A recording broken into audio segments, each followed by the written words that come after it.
Good afternoon, good evening, and good night, and welcome to Throwbacks, where we talk all things cool and retro. And we've got a bittersweet one here today, as we are going to unbox, rank, and review the full latest wave of the WCW versus WWE Monday Night Wars line here from Mattel. And the reason it's bittersweet is, honestly, it was such a hard hunt, and I didn't get the satisfaction of actually finding them all in store. I picked up these two online, which is fine, but I've also seen them in stores. And I did pick up Albert on my trip to Texas. Check out last week's, or maybe last week's toy hunt to check that out. But this great Muta, could not find him anywhere. Like I said, it's had to have been 12 to 15 different Walmarts across literally the country, from Florida, Mississippi, Alabama, Louisiana, and Texas. Didn't see Harda. I think I saw 2 shippers, and the ones that were wiped out of Muta. So I did what I never do, and that is I went to eBay, and I had to pony up $50 for the great Muta.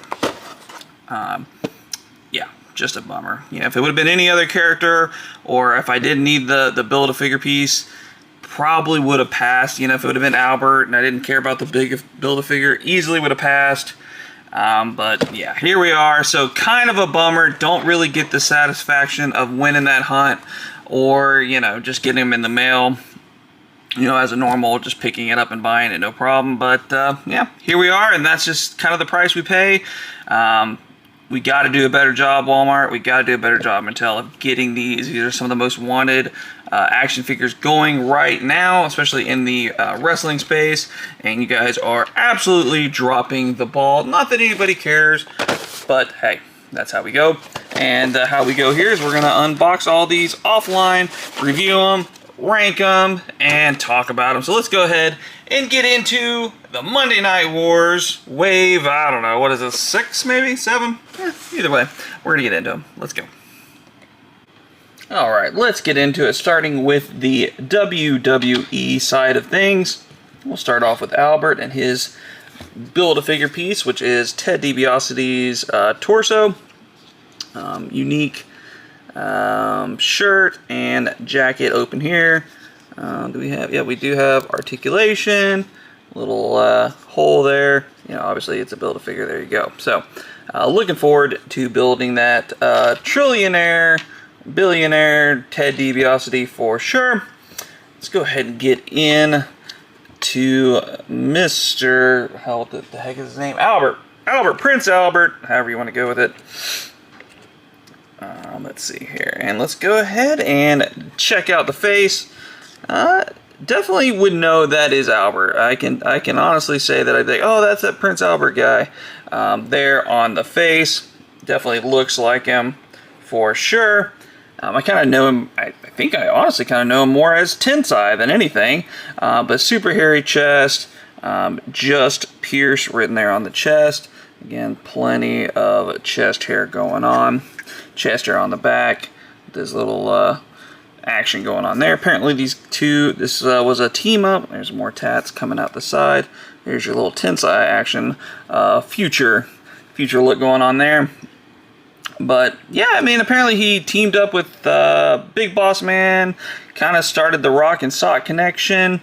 I just not one that I just really remember, honestly.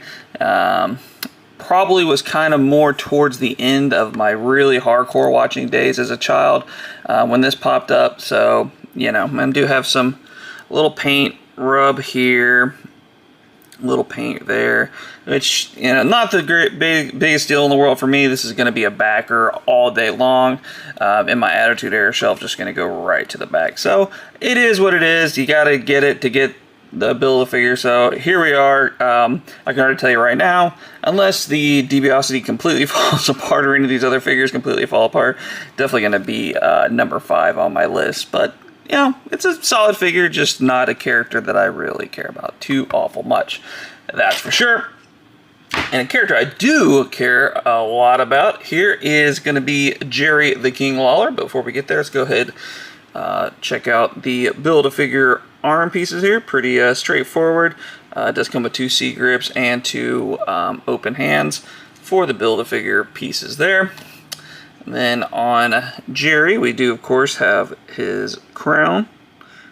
A little molded action there. Yeah, pretty straightforward. Nothing too crazy. You know, nice gold, nice red, nice colors. Pretty straightforward for sure. And then the king himself.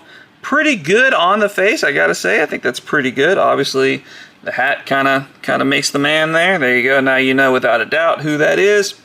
Again, we have a little paint issue here on the chest. Just for whatever reason, didn't get done quite the right way. I get why they had to do the Polly Pocket. It just doesn't really work all that great for me.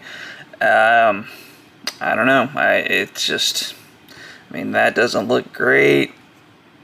Yeah, I don't know. It's rough because I guess, yes, you can take this off, and you know, go ahead and take it off. It's not really on there that well.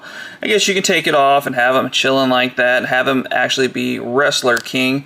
But I think in this look, you really kind of want him to be Announcer King, and I just don't know that you're getting a worthwhile version of that with this. You got the King's crowns on the side going down. You know, you can't interview, so how you can't interview anybody because he can't lift his arms. It's just not good. I gotta be honest, it's just not good. Look how it's hanging out there. Honestly, I think I'm gonna take the jacket off and just have him be whatever. But we'll check that out once we get to our final rankings and how we're gonna display him. But I gotta be honest, a pretty disappointing Jerry the King Lawler here. You know, just like this right here, like we don't even connect right. It does not look great. So that's a bummer. I mean, there's pretty good detail there, you know, on the stuff. The gold looks pretty good, but this just looks not well at all. Yeah, it's just a letdown. But now we're gonna get into hopefully some brighter days ahead with some WCW and some NWO action with the Hulk Hogan running for president and the Great Muta. So let's get into those guys. Alright, let's get into the Hulkster. Have a look at the Build-A-Figure, which is Ted DiBiase. Pretty cool. Looking very Ted DiBiase, like not the $1 Million Man, but the $1 Billion Man there coming in. And what was he, the 4th man, I guess, to sign on with the NWO there after Hogan did, bringing in the other guys, bringing in Six and people like that. But yeah, pretty cool. Looking forward to getting that accessory. Speaking of accessory, we're gonna get some Hogan 2 Sweet Hands. Always good to have some of the 2 Sweet Hands added to the collection for sure. We do get the NWO beanie, which I do believe in the actual segment that this is representing was a New York Yankees cap, but obviously they can't go that route, so this is what the route they took, and I'm okay with it. The black and white attack here on the boas, get what you get. You kind of know how that works. Seen it before, I'm sure. We will see it again. We do have some awesome goggles, glasses, I guess we can go with there, but definitely unique for this Hogan. Definitely a one and done, I'm pretty sure. Do have a nice NWO shirt. It does not have the normal Hogan rips in the back, so you can definitely use this for another NWO guy that happens to have a sleeveless shirt on, so that works, or a jacket or something like that. You could definitely do that if you chose to. NWO belt. We got the NWO boots. Kind of less dramatic here. Usually Hogan has like the airbrush paint on the side, and the boots are a little bit more done or overdone, however you want to look at it. I do have a goober there on the arm, which maybe I did, I don't know, when I was unboxing it. But I did have to get 2 of these, so I have another one that I bought loose off of the Major Pod group, because I need one for my Hogan shelf and I need one for my NWO shelf. It's a problem, I know, but I got a pretty good deal on the other one. So already got that in the shelf, but looking forward to making this as different as I can for my Hogan shelf. So very nice. We'll get them all posed out, get them looking really good. But a nice Hogan, a unique Hogan, definitely one needed. Yeah, probably not, but for me, needed. But that's just me being a Hogan kind of completist, at least for the Mattel line. But no NWO would be complete without the great Muta.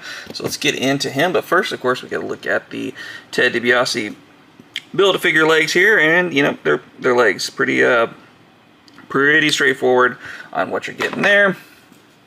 You do have some different Muta hands here, unique hands going on there. You know, got to go in the unique hand bin as we get there.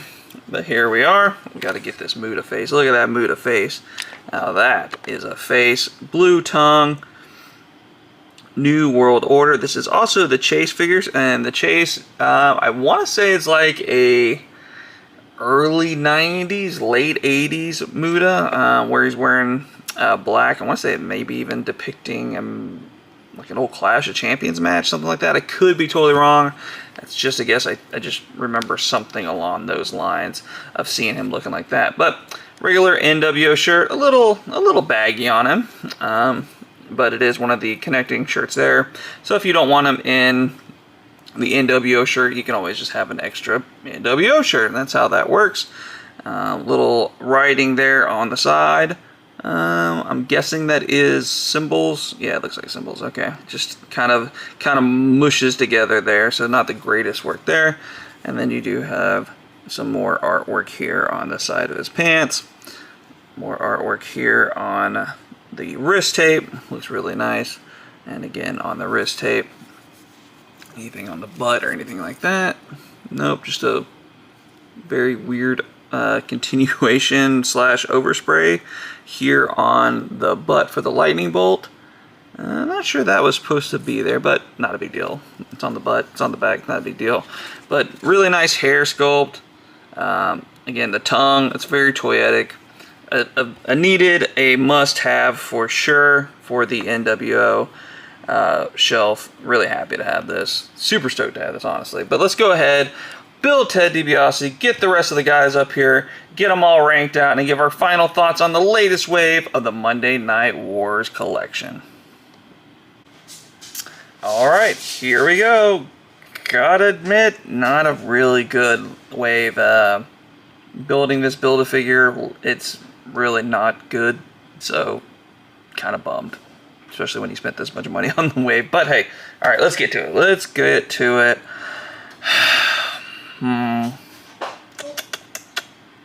I'm gonna go with my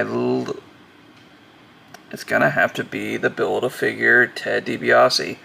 It's great looking, but the torso and the legs are like not attached. I got it to kind of hold, but if you move it any more than that right there, and it pops right off.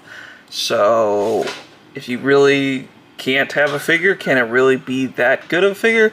I mean, like this, don't get me wrong, it's great. This is what it needed to be, all that good stuff. But if you can't make it to where it connects properly, like I don't even want to, I just want to put it on the shelf just like that and pray that that holds. So yep, number 5 gonna have to be Ted DiBiase. Number 4, it's tough. I am gonna go ahead and stick with Albert being number 4. It's actually a pretty solid figure, and the only reason it's getting the nod over the next figure is because, well, the next figure this can be taken off, and we can use it as wrestler Jerry the King Lawler. So that's why it's going to get that nod. I forgot to take it off for this part of the video, but that's the only saving grace for this Jerry the King Lawler, is that it can be a kind of a 2-in-1 figure. So next up, it's tough. Man,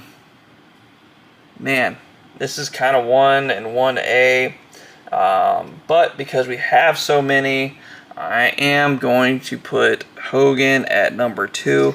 I think bang for your buck, you get the most out of this, but you know, I think at the end of the day, if the pants had a little bit more detail, which I get it, this is what he looked like, so it is what it is on that. But not a very iconic, and not one that if you didn't have, it wouldn't be the end of the world. But this one would be the end of the world if you didn't have a part of your NWO shelf, and that is the Great Muta. You've got to have it, need to have it, and now we do have it. So, what do I think about this wave? It's a good wave in theory. Execution just was not very good. See, there you go. Like, I mean, what are we doing? So, execution, very poor on a lot of these. The Jerry the King, very poor. And, of course, Ted DiBiase, very poor. And then, just the not being able to find them is just overall very, very poor. Paint app issues on... godly.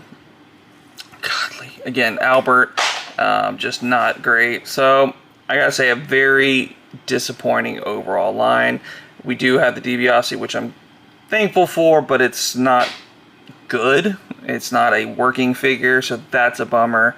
Hogan's great, Muta's great, and everything else is really just pretty upsetting. So, a bummer. But, hey, that's how it goes sometimes. And how it goes here is we wrap up this video. We ask for a like, we ask for a comment, and please, of course, subscribe to the channel as we post new content every single day. But for myself and Uncle BJ, it's time to get on out of here. It's time to throw one back. So we are going to do that, and we'll see you all next time.